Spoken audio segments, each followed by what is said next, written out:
Hello and welcome to another demonstration of Equitech Hoof cast technology. This video looks at situations such as infections where an early removal of the cast may be necessary.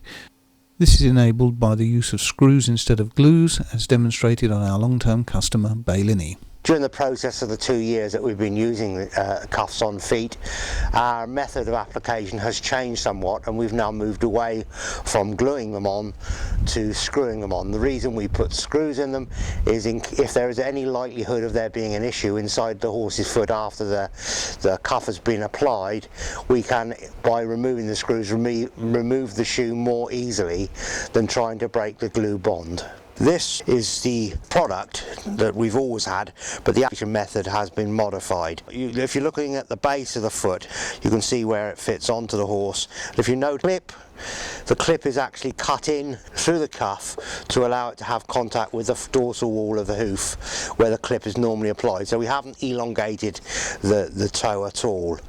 We bandage this thing on.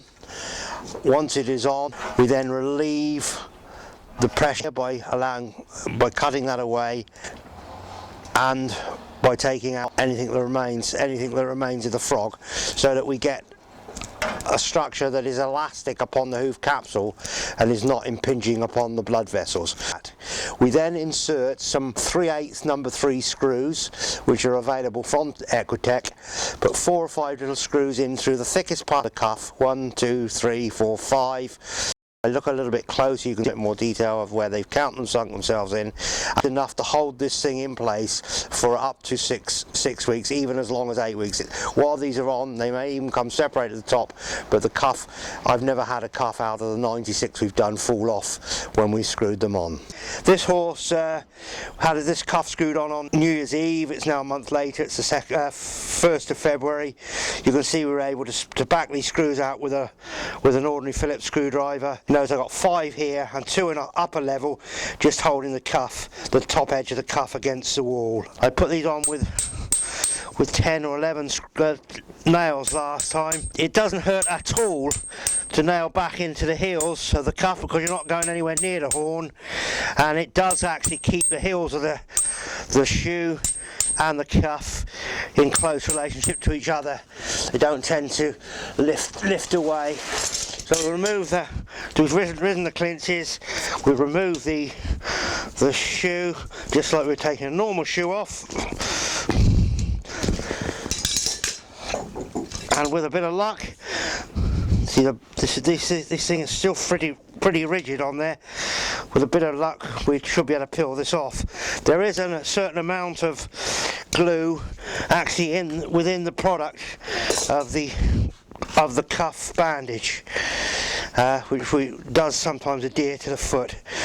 So here we have the cuff that's just come off. You can see the degradation here, and you can see the Equitech hoof wax that we use to pack out the Seedy toe. Can you see that inside here? You can see the distortion here as it descends down. This here is, the bottom edge is fairly loose. This is your medicated wax here that I'm scraping off the outside. What we do is, it's quite hard. We do our best to dig it out and see how high the crack goes. When we first started, we were probing up here because it felt really hard. Although she was objecting, you could feel that. You see, we're still getting up there, but we're not getting anywhere as near as far as we were. We're getting up the hairline at one time. We did actually pack this with aureomycin powder before we waxed it last time. We do the same this time, so that's done, and the instructions of the horse vet that looks after this horse. I've poked this antibiotic powder up into the structure of the wax now. There's very, very little cavity left compared with what there was. Force it up into the hole. Well, we're going to pack this in here now. This wax has been over the heater of my car for the last half hour while I travelled here. It's still fairly malleable. cuff on this horse today. Just comes in a white packet, straightforward, no problems. The way I do it on a cold day is to just put it in warm water, give it a time to saturate, and then just wrap it straight around the foot. It's quite a simple job to wrap these on. Just wrap the thing with the bandage on the outside, so you're rolling around the foot with the bandage outside of the bit you want to strap it to, otherwise it doesn't run that easily. Be careful, the centres are sharp. If you hold them between your thumb and your forefinger, they will actually, if you're not careful, sever through your gloves. And then you get this adhesive on your hands, and it can be a bit of a pig to get off. You get a black keep it, and see how far we keep it off of the hairline. We don't want to impinge upon that hairline if we can help it. Keep wrapping until you get to the end. There's quite a long bandage. You go around quite a few times. Remember, we're putting a cone on it. It's thinner at the top, thicker at the bottom. Try and get the maximum thickness at the bottom here. Just keep it sneaking over the edge, and then with a bit of luck you end up, when you get down to the end of the bandage, you've got a doubled back bit here. Get down to the end of the bandage,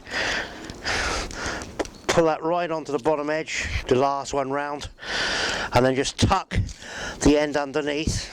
Lift it off vertically so you don't take the bandage off when you take it off the stand. Stand her down on it, let her compress the bottom area. Try not to get her to stand on there. So you can just gently lift it up. Get a nice bit of compression on it. Give us a nice level bearing surface to put the shoe. We'll give it a few seconds. If we're using glue, we have to give it quite a bit more time for the glue to go set and go off, because glue and water don't work very well together. It's just then a simple job.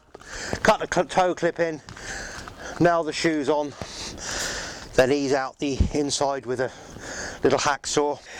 As you'll note, I've nailed it well back here, because we don't want the shoe and the cuff normal foot. These clinches embed quite well into the polyester product, disappear out of sight with just a minimum amount of rubbing. I now pop in some little screws here. Make sure you go through the thickest part of the rebuild. And we put into 5 screws at one layer, and then I just go up just a little bit above them, put in another couple. Just stops the top of the cuff coming away.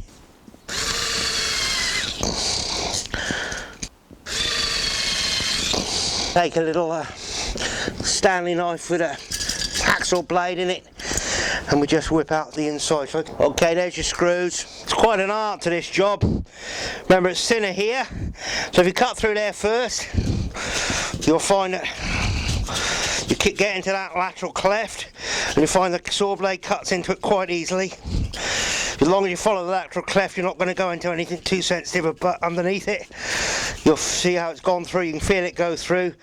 So put the tip of your blade into the most forward part of there first till it goes through. Then just drop your hand. You'll find it suddenly collapse underneath you, and you know you're through. It's gone through now. See, gone through. You see, this is loose now. Feel it loose under the fingers. Then you turn the thing around, pull the foot forward, or turn the blade around, come up at an angle, then up, follow to the hairline. Be very careful at the hairline. Quite within the rights to be a little bit cautious of me doing it. Same again. Angle this slightly more oblique area up to the point of the buttress, and whip this bit out. Just watch it, especially when you've got this particular horse has got an overhanging coronary area just in the bulbs of the heels, and this should then just peel off. Then you see there's a little bit of a trap here, then a little trap there, no problem. Hacksaw that off if you wish. Looks cosmetically more pleasing if you take that point off. Right, that's your completed job, gentlemen. Thank you very much. Thanks, Jackie, for the hospitality, and Peter for the demonstration. We do hope this video has been useful to you. Please don't hesitate to get in touch with us if you have any questions or comments. Thanks for your time. Bye now.